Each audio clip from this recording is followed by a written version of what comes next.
Not that kind of rumor. Yeah.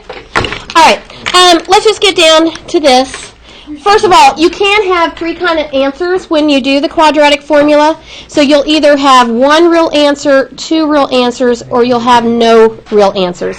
They will be imaginary answers, and I don't want you to think they're imaginary like you can't see them imaginary, but that's what they're called. And that you get into in Algebra 2, where you start seeing an I. So for those of you in here who are in Algebra 2, you know what I'm saying. For the rest of you, it sounds like I'm talking gibberish. Yeah. Okay, so once again, this is the quadratic formula. He will solve all quadratics out there. The ones that factor, the ones that don't. The ones that you can do the square root method on, the ones you can't. The ones that give you imaginary answers, the ones that don't. So he solves every type of quadratic out there. And then just remember, A is in front of the x squared, B is in front of the x, and C is the constant. Okay, just skipping down to this. This guy down here is called your discriminant, the b squared minus 4ac. That's the thing under the square root. If the discriminant equals a 0, you're going to have exactly one real answer, like 2 or 1/3. Just one real answer. If your discriminant gives you an answer of something that's bigger than 0, say your discriminant comes out to be a 5, then you're going to have two real solutions, like... Well, we're going to have to work them out here in a second. A minute ago when I did this problem, my b squared minus 4ac ended up being a 72. Is 72 0, bigger than 0, or less than 0? Bigger than 0. So I ended up with two answers. A lot of students don't think this is two answers, but it is. One with the plus and one with the minus. So I've got the negative 2 plus 3 square root of 2 over 2 and the negative 2 minus 3 square root of 2 over 2. So that's when you get two solutions, is if your discriminant gives you an answer of something bigger than 0. And then if your discriminant gives you something that's less than 0, like this guy up here, do you see how the number under the square root is something less than 0? Then you're going to get an error message in your calculator if you try to put that in there. And so this means there's no real solutions. You get what are called two imaginary solutions. They're going to have I's in the answer, but you don't need to worry about that until Algebra 2. Okay, let's just practice. All right, first of all, these have to say equals 0, just like when you factor. If they don't say equals 0, you have to make them say equals 0. So let's look at this first problem. Is it ready to say, or is it ready to go? Does it say equals 0? No. Can you guys in the back stop talking, please? So what would I do to make it say equals 0? Add 12x. Can we do it without showing work? Yeah. So I'm going to add 12x to this side. What would this new side say? 4x squared plus 12x plus 9. Good. And you'll notice... I'm not filling it out because I have 10 minutes left to teach, and I wanted to try to do some problems. So if you want to ask me about it tomorrow or something, we can fill it out tomorrow maybe. So if you'll notice, Faith did put it in order, the x squared first, then the x, and then the constant. Everybody understand what she did? Okay, so I like to, off to the side, list my A, my B, and my C, and then we'll start working from there. Which one's your A? 4. Which one's your B? 12. And which one's your C? 9. Okay, so the discriminant is the b squared minus 4ac. We're going to just calculate what that is right now, and then we'll go with the formula in a second. So I'm going to put parentheses where my b is and the squared on the outside. Which of these is the b? 12. So 12 squared, and then I'm going to recopy the minus. I'm going to recopy the 4. Where the a is, I build my parentheses. What did we say the a was? 4. And then I'm going to build parentheses where the c is. What did we say the c was? 9. Okay, just put it in your calculator, just like that.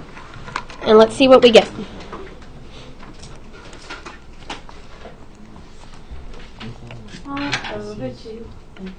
See, it's fun. I knew you would like it. Is everybody getting that? Okay, so we got 0 for our discriminant. So, yes, that means there's one answer. Good memory, Faith. So we saw over here, if the discriminant gave you an answer of exactly 0, then there's one real solution. So I'm going to write down that there's one real solution, and then we're going to actually find him. So there's one real solution, and now we're going to find him. So I'm going to just start working my formula here, and I'm going to sing as I write. It's x equals the opposite of b. What's the opposite of b? Negative 12. Negative 12 plus or minus square root b squared minus 4ac. But don't we already know b squared minus 4ac? It's a 0 all over 2a. And what do you get if you take 2 times a? 8. Okay, at this point, we're going to break down the square root. Well, what is the square root of 0? 0. Just a 0. So I've got negative 12 plus or minus 0 all over 8. Do you agree if you add 0 to a negative 12 or subtract 0 to a negative 12, you still just have a negative 12? Yeah. Okay, so this really has no significance in this problem. So really, all I have is negative 12 over 8. What is negative 12 over 8 reduced to be? Negative 3, negative 1. Give it to me as an improper fraction. What can you divide them both by? Negative 3 halves. Negative 3 over 2. You can divide both of these by 4. Negative 12 divided by 4 is negative 3. And 8 divided by 4 is a 2. And do you see how we only have one answer? That's what the discriminant told us we were going to get, was only one answer, and that's because the discriminant was exactly a 0. Okay, let's just try some more. Let's look at example 2. Is he ready to go? No. No, I need to get rid of this 6. How am I going to get rid of it? Subtract. I'm going to subtract the 6. Okay, so doing that in our heads, what will the new left side say? 3x squared minus 2x minus 6. Good, 3x squared minus 2x minus 6. Okay, so once I get that in order and saying equals 0, I like to label my A, my B, and my C. So what's the A this time? 3. 3. What's the B? Negative 2. Negative 2. And what's the C? Negative 6. Negative 6. Okay, so the next thing I want to do is I'm going to calculate my discriminant just so I know what kind of answer I'm going to come up with, and then we'll find the answer. So it's b squared minus 4ac. So I'm going to slap down parentheses, put the squared on the outside. Which one's the b? Negative 2. And then I'm going to recopy the minus 4. Put parentheses. What's the a? 3. Put parentheses. What's the c? Negative 6. Okay, type that in your calculator. Exactly like how I wrote it.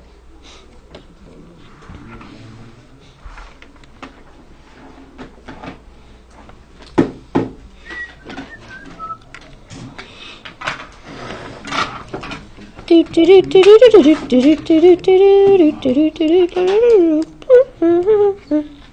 have it? Did everybody get 76? Okay, so my discriminant is a 76. Let's look back. Is my discriminant that I just found exactly 0, bigger than 0, or less than 0? It's bigger than 0 because it's 76. So that means there's going to be 2 real solutions. Okay, so I'm going to write down that there's 2 real solutions, and then we're going to find them. So 2 real solutions. And now we're going to use the formula to find them. So it starts off, x equals the opposite of b. What's the opposite of b? 2. A positive 2. Plus or minus square root. We already found the b squared minus 4ac, right? What would we find it to be? 76 all over 2a. And what would you get if you took 2 times your a? 6. Okay. Mission is to simplify the square root of 76. So I'm going to take him off to the side over here and try to break him down. Does anybody know the largest perfect square that will go into 76 evenly? 4. How many times? 19 times. And then what's the square root of 4? 2. And then you can't take the square root of 19. Okay, so that's what I'm going to replace the square root of 76 with, is the 2 square root of 19. Okay, so I've got 2 plus or minus. This is going to get replaced with the 2 square root of 19. And then I just recopy the all over 6. Now here we are with what I was talking about at the very beginning of the class. Ignore the square root of 19. Can you divide all 3 of those by the same something? Yep. And if you can't divide all 3 of them by the same something, then we're done right here. So what can you divide all those by? 2. So let's do that. What's 2 divided by 2? This one I have to write. Recopy plus minus. What's 2 divided by 2? Now that one I don't have to write because it has something back behind it. But if you wanted to put the 1 right there, you could. And then what's 6 divided by 2? 3. And this is two real solutions. It's 1 plus square root of 19 over 3, and it's 1 minus square root of 19 over 3. So it is two answers. They're just shoved into one. Do you feel like you're remembering and you're understanding? Does it seem easy? Maybe? All right. Let's look at the third one. Is this one ready to go? No. And I always like to keep my x squared positive, whether I'm doing quadratic formula or factoring. I just like to keep him positive. So I want to move both of these. How will you move the x? Subtract it. How will you move the minus 8? Add it. Okay, so what would it say? Good. X squared minus x plus 8. Everybody good with that? Because we said we would subtract the x. That's why it says minus x. And we said we would add the 8. That's why it says plus 8. Okay, so off to the side, what's your a? A 1. What's your b? A negative 1. And what's your c? 8. Okay, so next I'm going to calculate the discriminant. That's the b squared minus 4ac.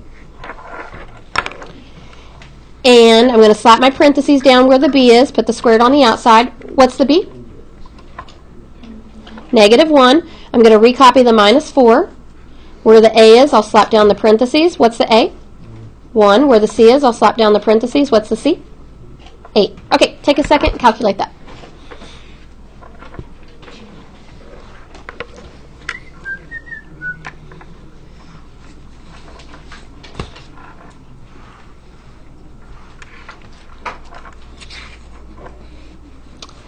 And do you have it?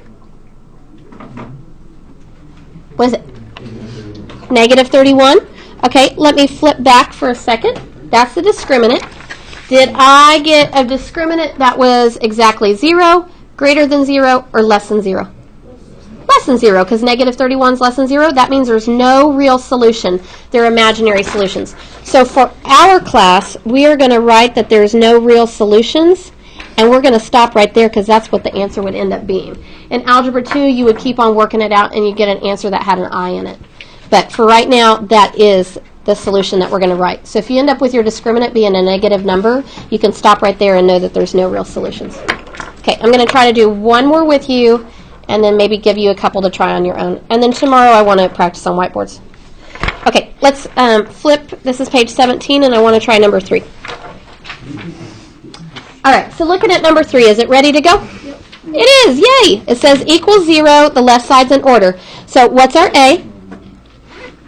2, just the 2. It's just the a is just the number in front of the x squared. And what's your b? Negative 8. And what's your c? Negative 2. Okay, so we're going to calculate the discriminant first. B squared minus 4ac. Okay, I want to see if you can do it without me like writing anything down. So calculate your b squared minus 4ac. And just think about how I've been doing it.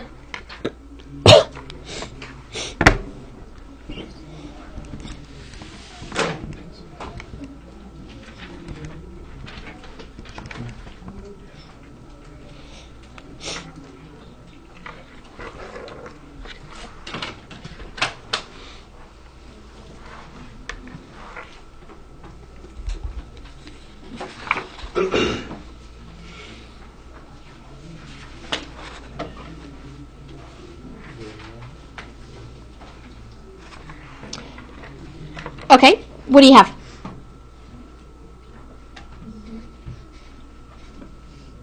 Surely somebody's got it, right? 80. Did anybody do this and get a negative 48? Yeah.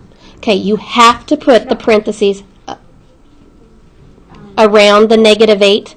If you do not put the parentheses around the negative 8, you will get the wrong answer. So that's why I was slapping down those parentheses earlier and writing that. So if you don't put parentheses around your negative 8, you're going to miss it. So be really careful. Okay, so type of solution. Would you say 1 real, 2 real, or no real? 2 real. If your discriminant is a number bigger than 0, there's 2 real solutions. Okay, so let's find them. This is where we go. X equals the opposite of b. What's the opposite of b? A positive 8 plus or minus square root.